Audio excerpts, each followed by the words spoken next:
उम्मीद करते हैं कि आप खैरियत होंगे और हमारी दुआ है कि आप हमेशा खुश रहें, हंसते और मुस्कुराते रहें और इसी तरह हमें अपना प्यार दिखाते रहें। बिल्कुल जी, मेरा नाम मुअज्जम अली, मैं हूं तारिक महमूद, मैं मोहम्मद यूसुफ। तो आज हम इस वीडियो पर रिएक्ट करने जा रहे हैं। वीडियो का टाइटल है PM Modi arrives in Bali Indonesia for G20 summit.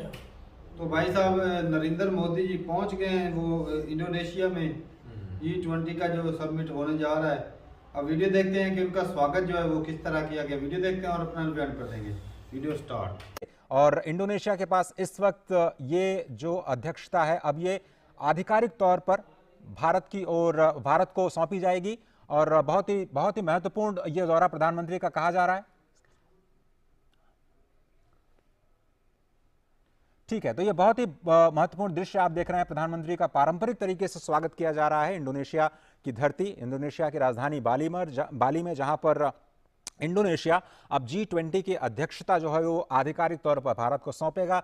और ऐसा पहली बार होने जा रहा है कि 3 विकासशील देशों का पहली बार ट्राइका बनेगा, इंडोनेशिया, भारत और ब्राजील। अगले 3 सालों तक आप कहें, क्योंकि ये पूरा का पूरा जो G20 की अध्यक्षता है वो 3 विकासशील देशों के हाथों में होने की वजह से ऐसा समझा जा रहा है कि वैश्विक मंचों पर विकासशील देशों की जो आवाज है अब पुरजोर तरीके से रखी जाएगी, समझी जाएगी। और विकास की इस पूरी धारा में जब विश्व ऊर्जा सुरक्षा, जब पूरा विश्व खाद्य सुरक्षा, पूरा विश्व महंगाई और बढ़ती ब्याज दरों से इस वक्त परेशान है, जलवायु परिवर्तन की समस्याओं से परेशान है, तो दुनिया के 75% की जीडीपी में योगदान करने वाले ये 20 देश अब इस बात पर चर्चा करते हुए नजर आएंगे कि विश्व की नीतियों के केंद्र में होना क्या चाहिए। और इसमें भारत बहुत ही महत्वपूर्ण भूमिका निभाने जा रहा है। आपको पता है कि प्रधानमंत्री मोदी ने अब से कुछ दिन पहले ही 2023 के G20 शिखर सम्मेलन की भारत की प्राथमिकताओं को सामने रखा है दुनिया के। स्पष्ट तौर पर जो वसुधैव कुटुंबकम है उसको केंद्र में रखते हुए ये G20 की जो पूरी की पूरी अवधारणा अध्यक्षता की है वो भारत करने जा रहा है। अगले 1 साल काफी अहम होने जा रहे हैं भारत के लिए, क्योंकि ऐसा कहा जा रहा है कि 500 से ज्यादा बैठकें आयोजित की जाएंगी। और न केवल G20, बिजनेस की बात करें तो B20, थिंक टैंक की बात करें तो T20, जो समितियां हैं, संस्थाएं हैं, संस्थानों का जो मिलन है C20 के जरिए, इस तरह से अलग अलग फोरम्स पे ये जो अलग अलग बैठकें होने जा रही हैं 500 से ज्यादा, वो बहुत ही महत्वपूर्ण है। आधिकारिक तौर पर 200 से ज्यादा बैठकें होने की उम्मीद है। और कल्मिनेशन भारत उम्मीद करेगा कि जब नवंबर 2023 में भारत में नई दिल्ली में जब इस पूरे समायोजन का, पूरे आयोजन का, अध्यक्षता की पूरे साल भर जो आयोजन किए गए हैं उसका जब समापन किया जाए तो विश्व को एक ऐसी दिशा मिले, विश्व को कुछ ऐसे समाधान मिले जो आज की जरूरतों के मद्देनजर, आज की परेशानियों को मद्देनजर विश्व को एक सही दिशा में ले जाने का काम करें। और वही कोशिश प्रधानमंत्री एक बार फिर से करते हुए नजर आएंगे जब कल और परसों ये जो इंडोनेशिया दौरा है प्रधानमंत्री का, उसके जरिए पूरे विश्व को एक बार फिर से भारत की प्राथमिकताओं के साथ भारत के विचारों को साझा करते हुए नजर आएंगे। तो ये सीधी तस्वीरें इंडोनेशिया की राजधानी बाली, जहां पर प्रधानमंत्री पहुंच चुके हैं।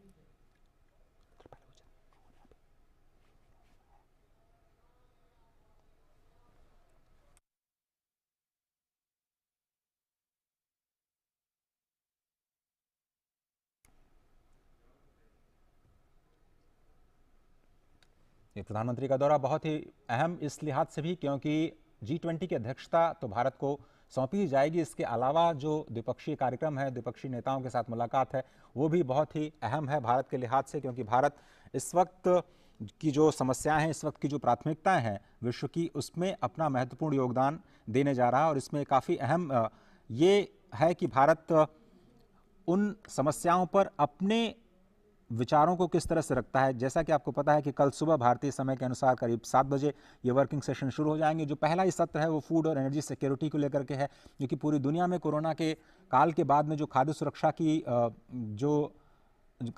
का जो संकट है वो पूरी कम से कम विकासशील देश और जो कम विकसित देश हैं उनके सामने बहुत ही बड़ी समस्या बनकर के आया है। तमाम दुनिया के देशों में जो खाद्य पदार्थों की कीमतें, सप्लाई चेन डिसरप्शन होने की वजह से ये समस्या उभरी है, उसका कुछ समाधान पूरा देश, पूरी दुनिया एक तरह से पहुंचने की कोशिश करना चाहती है। लेकिन एनर्जी सिक्योरिटी, ऊर्जा सुरक्षा भी बहुत ही इंपॉर्टेंट, क्योंकि ऊर्जा की जो मांग है, उसकी ऊर्जा की जो कीमतें हैं वो लगातार बढ़ती हुई नजर आई हैं। इस पूरे संकट के दौरान, कोरोना संकट के दौरान, जब यूक्रेन और रूस के बीच संघर्ष के संकट के तौर पर विश्व ने ऊर्जा संकट को महसूस किया, तो आपने देखा होगा कि जो यूरोजोन है, जो अमेरिका है, वहाँ पर लगातार क्रूड ऑयल की कीमतें बढ़ी।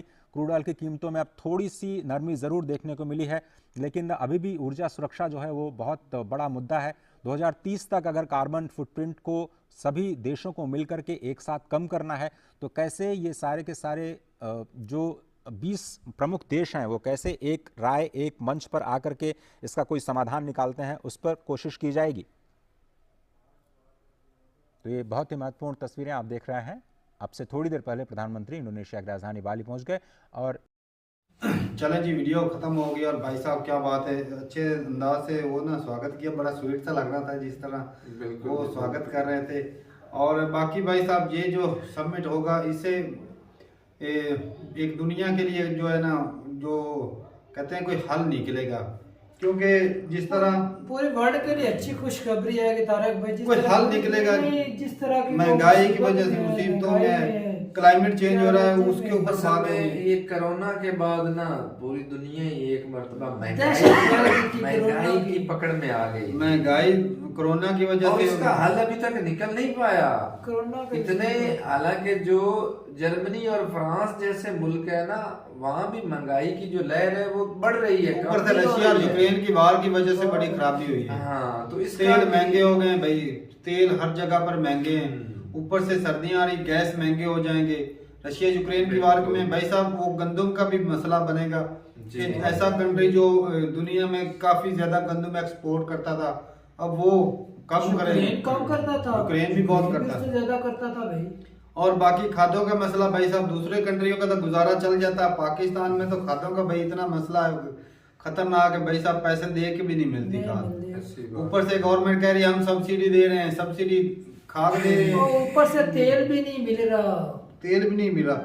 किसान लोग अब तेल के लिए ना कतारों में मिलता भी नहीं है, बिजाई नहीं हो रही अच्छे तरीके से। इनकी जो बैटरियां होंगी उससे कुछ ना कुछ तो मसाइल जो है हाँ, कुछ हल निकलेगा। लेकिन ये कि ये जो जिस मुद्दे पे बात होगी वो मसले हल होने में साल 2 साल लग जाए, वक्त तो लगेगा भाई। वो अचानक से लेकिन हल तो निकल आएगा ना। हाँ, कुछ ना कुछ हल तो निकलेगा। लेकिन जो क्लाइमेट चेंज हो रहा है उस पर बात चर्चित होगी, क्योंकि आए दिन हर साल गर्मी भी बढ़ जाती है, सर्दी भी बढ़ रही है। तो ये हर साल इंसान की जितनी मतलब तरक्की कर रहा है ना, उसका मुश्किलात भी बढ़ रही है उतनी ही।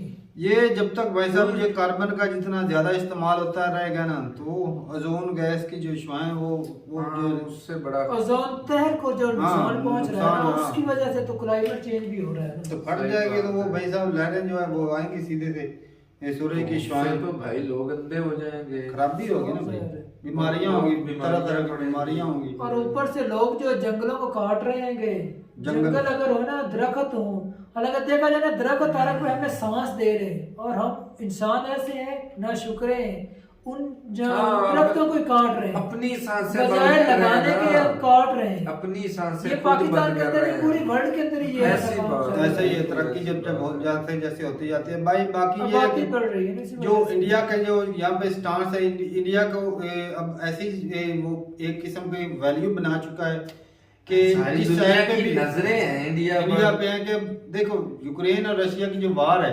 इसको हल सिर्फ इंडिया कर सकता है, क्योंकि रशिया का अच्छा दोस्त है, रशिया इंडिया की मानता है, इसका वाद हल है इंडिया के ये कर सकता है। अगर जो है वो देखा था यूक्रेन वाला कितना बेवकूफ बंदा, वो कहता है भाई उससे तो अपने लोगों से प्यार ही नहीं है, अपने लोगों की भलाई चाहता ही नहीं है। मेरे ख्याल से तो वो खुद ब खुद अपने लोगों को जलील कर रहा है, उनको शहीद करवा रहा है बिला वजह ही, एक अपनी जिद से। भाई तू ना बन नीटो का हिस्सा, क्या उससे तूने आसमान पे चले जाना है।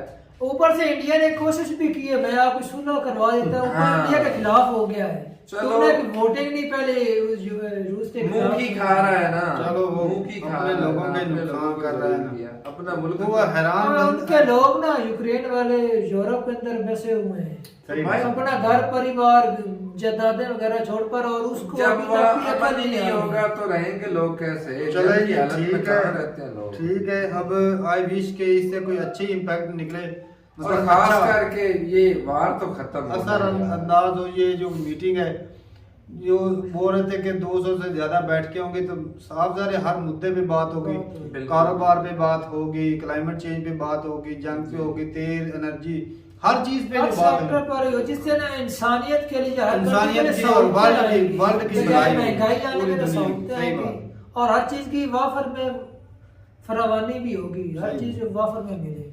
चलो जी ठीक है, अच्छा लगा ये देख के। और बताइएगा कि ये जो सबमिट होने जा रहा है, इससे ये जो यूक्रेन और रशिया वाला जो मुद्दा हाँ, ये है, भी है। क्या ये हल हो सकता है या फिर ये ऐसे ही छिड़ा रहेगा? तो ठीक है भाई, मिलते हैं वीडियो के साथ, तब तक के लिए इजाजत दें। अल्लाह हाफिज।